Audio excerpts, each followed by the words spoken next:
안녕하세요. 1월 24일 수요일 아침입니다. 말씀과 함께 새롭게 오는 소망의 아침을 시작하겠습니다. 카일 아이들모는 영향력을 발휘하고 싶은가? 그렇다면 예수 그리스도에게 집중하라. 이것이 성경적 영향력의 비결이다라고 이야기합니다. 사무엘하 9장 1절로 13절까지 말씀을 본문으로 하여 언약을 기억하고 은총을 베푸는 삶이라고 하는 주제로 함께 은혜를 나누기를 원합니다. 그리스도인은 받은 은혜를 아낌없이 흘려보내는 사람들입니다. 다윗은 통일 왕국을 세우고 왕권을 강화하며 주변 나라들을 정복한 후에 자신을 생명같이 사랑한 요나단과의 약속을 생각합니다. 그래서 요나단의 아들 무비보셋의 재산과 명예와 지위를 회복시켜주고 그에게 왕의 상에서 음식을 먹을 특권을 허락합니다. 받은 은혜를 아는 사람은 은혜를 흘려보내는 일에 머뭇거리지 않습니다. 그리스도인은 은혜로 배부르기보다는 흘려보낸 은혜로 배부른 삶을 살아야 합니다. 찬송가 노랫말 중에 하나님의 은혜로 이 쓸데없는 자 왜 구속하여 주는지 난 알 수 없도다. 왜 내게 굳센 믿음과 복음을 주셔서 내 마음이 항상 편한지 난 알 수 없도다 라고 하는 고백이 있습니다. 하나님의 은혜는 그것을 깨달은 사람들에게 헌신을 다짐하게 하고 결단하게 합니다. 그리스도인은 깨닫게 된 은혜를 따라 신실하게 살아가는 사람들입니다. 하나님을 아는 지식과 하나님의 성품을 잘 배우고 확신하여 그 말씀이 가르치는 대로 순종하며 따르는 사람들이 그리스도인입니다. 배우고 깨닫게 된 말씀들을 기억하며 실천하는 그리스도인으로 살아갈 때 신앙의 성장이 이루어지며 성숙한 그리스도인으로 일치된 교회 공동체의 일원이 될 수 있습니다. 하나님의 은혜로 헌신을 다짐했던 그 순간의 약속을 잘 지켜내기 위해 그의 약속한 것을 잊지 말고 기억해야 합니다. 교회가 교인에게 평가되기 시작할 때 교인은 본질을 잃어버립니다. 교회는 철저히 하나님 앞에서 신실하게 검증을 받아야 합니다. 그리스도인의 삶도 마찬가지입니다. 하나님의 말씀인 성경이 기준이 되는 삶이어야 합니다. 하나님 앞에서 한 약속을 신실하게 지키고 영혼을 섬기려 할 때 하나님은 공동체에 활기를 불어넣어 주시고 새로운 은혜를 허락하십니다. 우리는 누구보다 우리 자신을 너무 잘 알고 있습니다. 한순간도 하나님의 은혜가 아니면 하나님을 기쁘시게 할 수 없다는 사실입니다. 그럼에도 하나님은 하나님을 사랑하는 자 곧 그 뜻대로 부르심을 입은 자들에게는 모든 것이 합력하여 선을 이루게 하십니다. 본문은 다윗이 요나단에게 했던 언약의 실언을 다루고 있습니다. 이는 기자가 다윗을 이상적인 왕으로 묘사하는 내용의 마지막 부분입니다. 다윗이 사울의 집안에 아직 남은 사람이 있는지 찾은 것은 분명히 양면적입니다. 이스보셋을 이용해 아브넬이 반란을 일으켰던 일과 미갈이 다윗을 향해 영향력을 키우려 했던 것을 비추어 보면 언제든 발생할 수 있는 반란을 일찌감치 제압하려는 의도로 볼 수 있습니다. 하지만 다윗은 요나단에게 했던 언약의 실현을 무엇보다 우선으로 여겼으며 실제로 요나단의 아들 무비보셋에게 큰 은총을 베풀었습니다. 다윗은 무비보셋이 장애인이라 왕권에 위협되지 않을 것을 알고 있었을 수 있습니다. 적어도 기자가 몇 차례에 걸쳐 무비보셋의 장애를 강조한 것은 다윗의 의도와 상관없이 본문을 그렇게 읽을 가능성을 충분히 열어두었다고 볼 수 있습니다. 다윗이 자신에게 위협이 되지 않아 무비보셋에게 호의를 베풀었다고 볼 여지가 있지만 다윗은 분명히 요나단과 맺은 언약을 기억하고 충실히 지켰습니다. 다윗은 보잘것없는 무비보셋을 무시할 수도 있었지만 그는 요나단과의 약속을 신실하게 지켰습니다. 이는 다윗이 하나님의 성품을 닮았다고 할 수 있습니다. 여기서 우리는 참된 신앙인 그리스도인의 삶의 태도를 배웁니다. 언약에 신실하신 하나님, 그 언약을 지키기 위해 자신을 희생하신 하나님을 배웁니다. 언약이 해로울지라도 그것을 신실하게 지켜내는 것은 하나님과 함께 공유해야 할 성품입니다. 다윗은 무비보셋의 후손이 끊어지지 않도록 배려해 주었습니다. 사무엘서에서 거듭 묘사하는 다윗의 모습이 여기서도 그대로 이어집니다. 정치를 무시하지는 않지만 다윗은 절대로 정치적이기만 한 인물이 아니었습니다. 순간마다 거듭 본질에서 벗어나지 않고 명분을 쌓는다고 폄훼받을 수 있더라도 굳은 심지로 결심한 일을 굳굳이 해 나갔습니다. 그에 대한 판단과 평가를 기자는 우리들의 몫으로 남겨둡니다. 하나님의 은혜는 산 위에 내린 빗물이 낮은 땅으로 흘러내리듯이 낮은 곳으로 흐릅니다. 하나님은 작은 마을 베들레헴의 어린 목동이었던 다윗을 존귀한 이스라엘의 왕으로 세우셨습니다.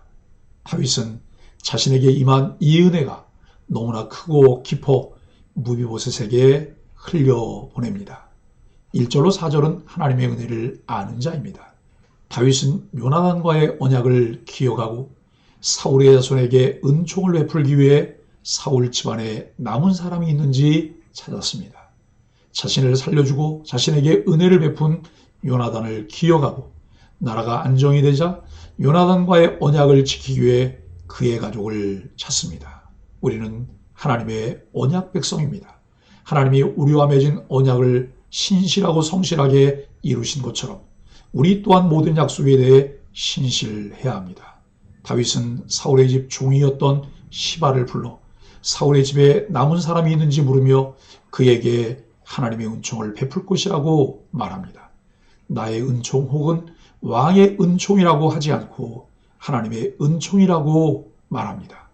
자신이 받은 하나님의 은총을 아무런 조건 없이 나누겠다는 마음입니다.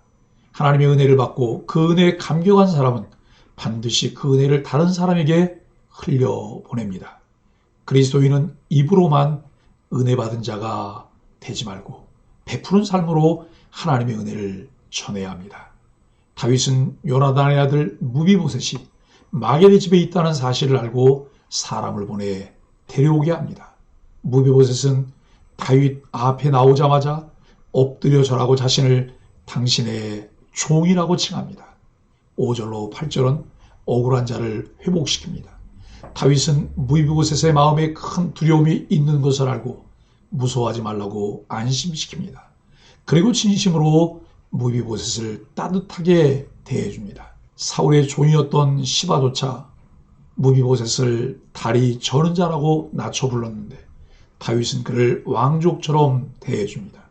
그리스도인은 말과 태도에서 하나님의 인격과 성품을 볼 수 있는 사람입니다. 성숙한 그리스도인일수록 누구를 대하든지 하나님의 성품이 드러나야 합니다.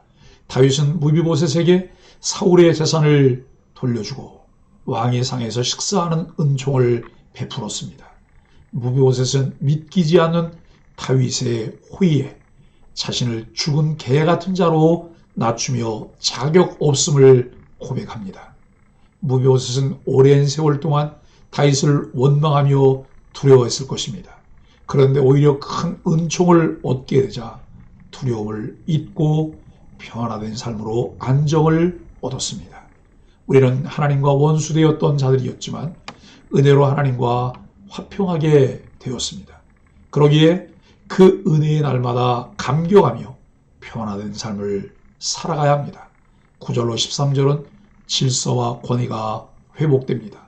다윗은 사울의 모든 소유를 무비보셋에게 주겠다고 선언하고 시바를 관리자로 임명합니다. 그리고 무비보셋은 항상 왕자들과 같이 왕의 상에서 음식을 먹었습니다. 다윗은 이처럼 무비보셋에게 은총을 베풀고 자신의 아들 왕자처럼 대해 주었습니다. 지극히 비천하고 괴로운 시절을 보낸 다윗이었지만 그의 마음에 쓴뿌리보다는 무비보셋의 마음을 더욱 헤아리며 긍휼을 베풀 줄 알았습니다. 그리스도인은 하나님께 어떤 은혜를 입었는지를 잊지 말고 기억하며 그 은혜를 약자들과 나그네들에게 나누고 베풀어야 합니다. 하나님의 은혜란 하나님이 우리에게 사랑을 베푸시기 위해 눈높이를 우리에게 맞추시고 허리를 굽히신 일입니다.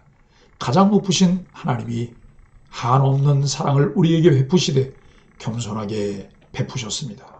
진정 우리의 삶이 그 은혜의 모습을 닮은 모습으로 묵묵히 이웃에게 그 사랑을 흘려보낼 수 있을 때 우리를 통해 하나님께 영광이 되며 이웃들에게 덕을 세우게 됩니다. 사랑하는 소망의 가족 여러분, 영국 런던의 유명한 세 목회자가 동시대를 살았는데 그들은 그리스도 교회의 프레드릭 마이어, 침례교회 찰스 스펄전, 웨스트민스터 교회의 캠벨 몰간입니다. 미국에서 사역하던 캠벨 몰간이 영국으로 돌아와 웨스트민스터 교회를 담임하면서 교회가 크게 부흥했습니다. 그러자 프레드릭 마이어에게 질투심이 생겼습니다. 캠벨 몰간이 미국에 있을 때는 그를 위해 기도하기 좋았는데 같은 도시에서 일하게 되니 기도하지 않게 되는 현상이 나타났습니다. 마음이 괴로워 시기와 질투를 없애주옵소서 하고 아무리 기도해도 시기심은 사라지지 않았습니다. 그때 하나님이 그에게 이런 깨달음을 주셨습니다. 내 기도를 바꾸어라. 질투를 없애달라 기도하지 말고 그를 축복하며 기도하라. 그래서 프레드릭 마이어는 기도를 바꾸었습니다. 찰스 스펄전과 캠벨 몰간과 그 교회들을 축복해 주옵소서. 그러자 평안과 기쁨과 자유가 돌아왔습니다. 프레드릭 마이어는 어느 날 공개적인 자리에서 이런 유명한 기도를 합니다. 하나님, 몰간 목사님의 교회를 축복하셔서 예배당에 사람이 가득 차게 해 주옵소서. 성도들이 더 이상 들어갈 자리가 없거든 우리 교회로 보내주시옵소서. 셋은 동시대를 살면서 아름답게 사역했으며 세 교회는 함께 성장했습니다. 이것이 갈렙이 2인자로 성공하면서 작년에 위기를 넘기게 된 비결입니다. 12 정탐꾼 중에서 남은 2사람은 상대방을 경쟁자로 만들 것인가 친구로 만들 것인가 하는 선택의 기로에 놓였습니다. 갈렙과 여호수아에게는 동종선화의 요소가 많았습니다. 그들에게는 하나님과 그분의 약속이라는 동일한 가치관이 있었습니다. 바로 그 두 요소로 평생 우정을 나눌 수 있었습니다.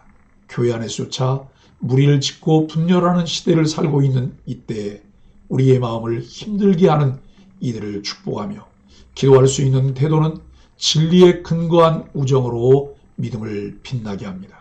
그리스도인에게 하셨기에 언약에 신실하신 하나님의 성품을 닮아 그 언약을 기억하고 은총을 베푸는 삶을 살아가는 소망의 가족들이 되기를 예수 그리스도의 이름으로 간절히 축복합니다. 함께 기도하겠습니다. 언약에 신실하신 하나님, 다른 사람과의 약속을 신실하게 지키는 하나님의 사람이 되게 하여 주옵소서.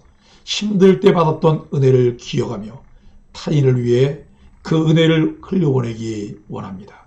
후손들이 기억할 만한 은혜로운 발자취를 우리가 주님 품에 안기기 전에 남길 수 있도록 도와주옵소서. 예수님의 이름으로 간절히 기도합니다. 아멘.